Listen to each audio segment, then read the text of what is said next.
पहलगाम में जो हुआ उसने हर किसी को अंदर तक हिला दिया है और आज प्रहार में 5 बजे बाद पहलगाम में जो कुछ हुआ उस खबर की कैसे हुआ, क्यों हुआ, आज दिन भर क्या हुआ, पूरी खबर आप तक पहुंचाएंगे। वो लोग जो परिवार के साथ खुशियां मनाने गए थे, जीवन भर का गम और दर्द साथ लेकर आए हैं। पहलगाम में हुए आतंकी हमले के खिलाफ जगह जगह विरोध हो रहा है क्योंकि यह आतंकी हमला उन आम लोगों पर था जिनके आने से कश्मीर की आर्थिक रीढ़ मजबूत होती है, जिन पर कश्मीर और वहां की आर्थिक स्थिति पूरी तरह से निर्भर करती है। और इस हमले को लेकर पाकिस्तान के खिलाफ नाराजगी पूरे जम्मू कश्मीर में दिख रही है। हर कोई पाकिस्तान से बदले की मांग कर रहा है। पाकिस्तान में घुसकर सबक सिखाओ या पाकिस्तान को नक्शे से मिटा दो, लेकिन किसी भी कीमत पर पाकिस्तान को बताया जाए कि भारत के लोगों को नुकसान पहुंचाने का अंजाम क्या होता है। और इसी सबक का इंतजार हर भारतवासी कर रहा है। आज बात इसी पर करेंगे। सबसे पहले बताते हैं कि आखिर कैसे नापाक हमले पर भारत लगातार बदला मांग रहा है और लगातार पूरे देश भर से सिर्फ और सिर्फ एक आवाज उठ रही है कि पाकिस्तान को मुंह तोड़ जवाब दो, ये बता दो कि भारत की तरफ आंख उठाकर देखने का अंजाम क्या होता है।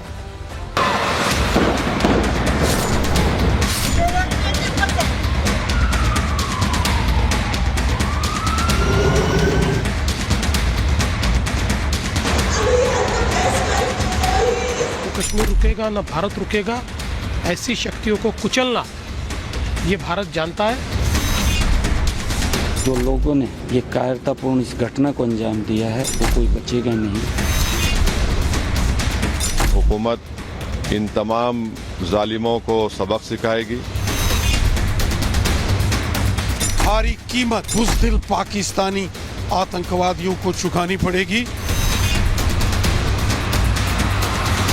हमें पाकिस्तान आर्मी की कमर तोड़ने के लिए कदम उठाने चाहिए। जितने भी ट्रेनिंग कैंप हैं उनको उड़ाना चाहिए। ऐसी हरकतों का जिम्मेदार और इसके जिम्मेदार लोगों को आने वाले कुछ ही समय में जोरदार तरीके से नजर आएगा। मैं देशवासियों को आश्वस्त करना चाहता हूं।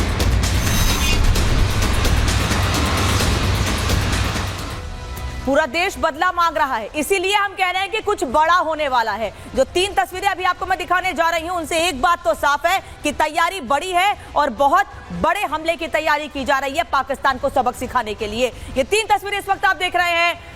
प्रधानमंत्री नरेंद्र मोदी भारत वापस लौट आए हैं। यूएई का अपना दौरा बीच में छोड़कर वापस भारत लौट आए हैं। वहीं पहलगाम में गृह मंत्री पहुंचे उस जगह पर जिस जगह पर लोगों पर हमले किए गए, गोलियां चलाई गई, 25 से 26 लोगों की जान चली गई। और तीसरी तस्वीर एक्शन में रक्षा मंत्री हैं जिन्होंने तीनों सेनाओं को स्टैंड बाय पर रख दिया है। साथ ही आज बड़ी मीटिंग में 3 बड़े प्लान तैयार किए गए हैं। तो रक्षा मंत्री ने एक तरफ मीटिंग ली है, 3 बड़े प्लान तैयार किए हैं और उसके बाद उन्होंने मीटिंग को संबोधित करते हुए बहुत बड़ी बातें कही हैं और बता दिया है कि भारत किस तरह से पाकिस्तान को सबक सिखाने के लिए तैयार है। सुनिए क्या कहा उन्होंने। भारत सरकार वो हर कदम उठाएगी जो जरूरी और उपयुक्त होगा।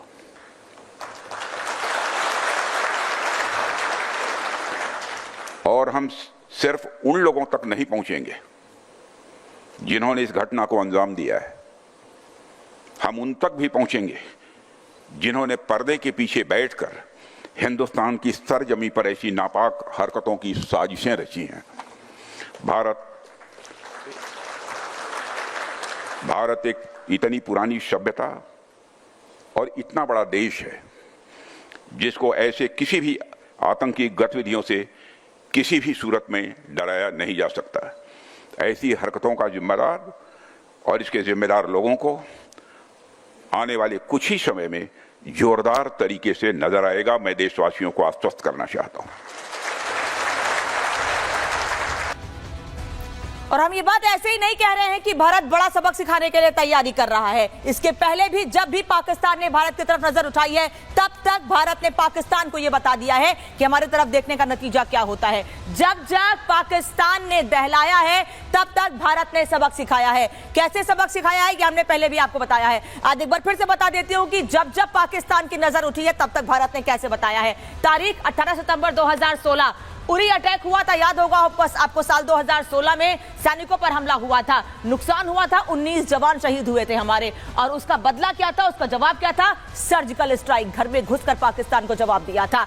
इसके बाद दूसरा बड़ा हमला 14 फरवरी 2019 को हुआ था और हमला पुलवामा अटैक हुआ था, जिसमें सैनिकों से भरी गाड़ी पर हमला किया गया था और उसमें 40 जवान शहीद हुए थे। लेकिन उसके कुछ दिनों के भीतर ही बड़ा जवाब दिया गया, बालाकोट एयर स्ट्राइक हुई थी। और अब जिस तरह से 22 अप्रैल 2025 को यानी कल पहलगाम में आतंकियों ने हमारे पर्यटकों को नुकसान पहुंचाया है, पहलगाम अटैक हुआ है और उसमें 28 नागरिकों की हत्या की गई है। कई लोग अभी भी अस्पताल में भर्ती हैं जिनका इलाज जारी है। उस पर सबको इंतजार है जवाब का कि आने वाले समय में भारत कैसे पाकिस्तान को जवाब देगा। लगातार रणनीति तैयार की जा रही है, बैठकों का दौर जारी है। और इस बीच आपको एक और तस्वीर दिखा देती हूं कि कैसे गृह मंत्री अमित शाह जिन लोगों को मारा गया पहलगाम हमले में, जिन लोगों की मौत हुई है, उन सभी लोगों को श्रद्धांजलि अर्पित करने के लिए पहुंचे। आज सुबह जब गृह मंत्री अमित शाह सुबह से दोपहर के बीच जब पहुंचे थे, करीब 10-11 बजे के बीच पहुंचे थे श्रद्धांजलि अर्पित करने के लिए, उस वक्त की तस्वीर आपको दिखा रहे हैं। श्रद्धांजलि अर्पित की और उसके बाद गृह मंत्री अमित शाह काफी देर तक पहलगाम में मौजूद रहे। और अब दूसरी तस्वीर आपको दिखाती हूं कि इसके पहले जब उन्होंने श्रद्धांजलि दी जिन लोगों को मारा गया है पहलगाम में हमले में, उसके बाद उनके परिवार वालों से कैसे मुलाकात कर रहे हैं। परिवार वालों के चेहरे पर भी एक आश्वासन है, वो समझ रहे हैं अगर देश के गृह मंत्री उनसे मुलाकात करने आए हैं तो कुछ बड़ा होने वाला है, एक बड़ा जवाब पाकिस्तान को दिया जाएगा। तो इस तरह से देश के लोगों को और जिन लोगों ने अपनों को खोया है उनको गृह मंत्री अमित शाह ने खुद जाकर आश्वासन दिया है। अब आपको ये बता देते हैं कि सरकार कैसे एक्शन में है और प्रहार कितना बड़ा सरकार की ओर से किया जाना है। दुबई से लौटकर पीएम ने बड़ी बैठक की है, एयरपोर्ट पर ही ये बड़ी बैठक की गई थी। प्रधानमंत्री नरेंद्र मोदी ने बड़ी बैठक दुबई से लौटते ही की। गृह मंत्री अमित शाह खुद ग्राउंड जीरो पर मौजूद रहे। जैसे ही हमले की जानकारी प्रधानमंत्री को मिली, फोन पर बातचीत की गृह मंत्री से, उन्हें कश्मीर जाने के बाद कही, वो तुरंत श्रीनगर पहुंचे, वहां मीटिंग की और आज पहलगाम पहुंचे गृह मंत्री अमित शाह। रक्षा मंत्री राजनाथ सिंह ने हाई लेवल मीटिंग की है, जिसको लगातार आपको बता रही हूं कि इस हाई लेवल मीटिंग में 3 प्लान तैयार किए गए हैं और आज शाम को सीसीएस की बैठक भी होने वाली है। 6 बजे ये बैठक होनी है। वहीं तीनों सेनाओं को अलर्ट पर रखा गया है। इस बैठक में सीधे आदेश दे दिया गया था कि तीनों सेनाएं अलर्ट पर रहेंगी और शाम 6 बजे, जैसे कि मैंने पहले भी आपको बताया कि बड़ी बैठक होने वाली है। सुबह 11 बजे ये बैठक थी, लेकिन क्योंकि गृह मंत्री शाम को यहां पहुंचने वाले, इसलिए इस बैठक को शाम 6 बजे तक के लिए टाल दिया गया है, जो आकर पूरी स्थिति की जानकारी खुद प्रधानमंत्री को देंगे। घाटी से लेकर दिल्ली तक हलचल तेज हो गई है, यानी हर तरफ अलर्ट है, हर तरफ कुछ बड़ा होने को लेकर तैयारी की जा रही है। वहीं आतंक के फाइनल हिसाब की तैयारी भी की गई है कि किस तरह से अब आतंकवादियों को, आतंक को जड़ से खत्म कर देना है। इस पर भी बैठक, इस पर भी बातचीत हुई है। और एक और अहम खबर आपको बता देते हैं, आतंकी हमले में मारे गए लोगों का शव पहुंच गया है मुंबई।